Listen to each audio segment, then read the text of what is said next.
세계 증시와 우리 증시를 짚어보는 시간 3분 증시입니다. 연합인포맥스 권용호 기자 나와 있습니다. 안녕하세요. 안녕하십니까? 네, 간밤 미국 증시 어땠습니까? 네, 간밤 뉴욕 증시는 미국의 국가신용등급 전망 하향 소식에도 혼조세를 보였습니다. 마감가를 살펴보면 다우지수는 전장보다 0.16% 올랐고요. S&P 500 지수는 전장 대비 0.08%, 나스닥 지수는 0.22% 각각 내렸습니다. 미국 신용등급 전망 하향 소식이 나왔지만 시장 영향은 제한됐는데요. 지난 주말 사이 무디스는 미국의 국가 신용등급을 최고 등급으로 유지하면서도 신용등급 전망을 안정적에서 부정적으로 하향 조정했습니다. 이것은 앞으로 미국의 국가 신용등급을 강등시킬 수 있다는 경고로 해석됐는데요. 무디스는 미국의 재정 건전성에 대한 위험이 증가했고 미국이 가지고 있는 고유의 신용 강점이 더 이상 이를 완전히 상쇄하기는 어렵다고 지적했습니다. 앞서 다른 국제신용평가사인 피치는 지난 8월에 미국의 국가신용등급을 전격 강등한 바 있는데요. 당시 피치도 미국의 재정 악화와 국가 채무 부담, 거버넌스 악화를 신용등급 강등의 이유로 들었습니다. 네, 무디스의 이번 발표에도 채권 시장이 크게 흔들리지는 않았기 때문에 덕분에 주식시장이 혼조세를 보였다고요? 네, 그렇습니다. 미국의 국가신용등급 전망 하향이라는 소식에도 미국 국채금리는 크게 움직이지 않았는데요. 10년물 국채금리는 잠시 오르다 보합권까지 상승폭을 줄이며 4.64%대에서 거래가 됐습니다. 신용등급 이슈가 불거지면 국채금리가 일반적으로 오르기 마련인데 의외로 금리가 제자리를 지키면서 주식시장도 안도했습니다.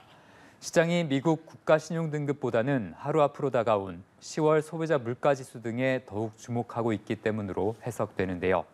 월가 전문가들은 10월 소비자 물가 상승률이 9월보다 둔화될 것으로 보면서도 근원 인플레이션은 9월과 비슷할 수준으로 보일 것으로 예상하고 있습니다.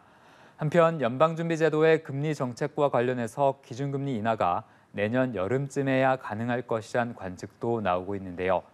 월가 투자은행 모건 스탠리는 연준이 기준금리를 한동안 동결해 고금리를 길게 끌고 가고 내년 6월이 되어서야 금리를 인하할 것으로 내다봤습니다. 네, 또 종목별로 보면 테슬라랑 보잉 주가가 크게 올랐다고요? 네, 그렇습니다. 우선 테슬라 주가가 4%대로 크게 올랐는데요.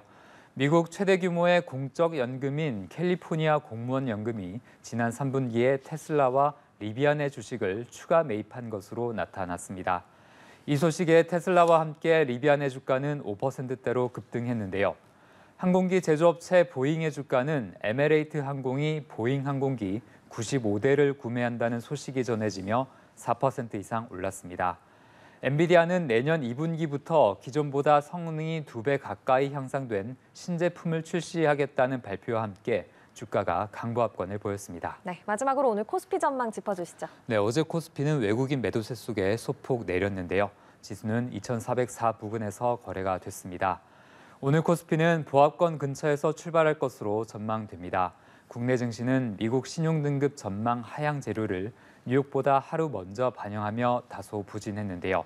오늘은 미국의 10월 소비자 물가지수 발표를 확인하고 가자는 심리가 강해질 것으로 예상됩니다. 네, 알겠습니다. 3분 증시 권용호 기자와 함께했습니다. 고맙습니다.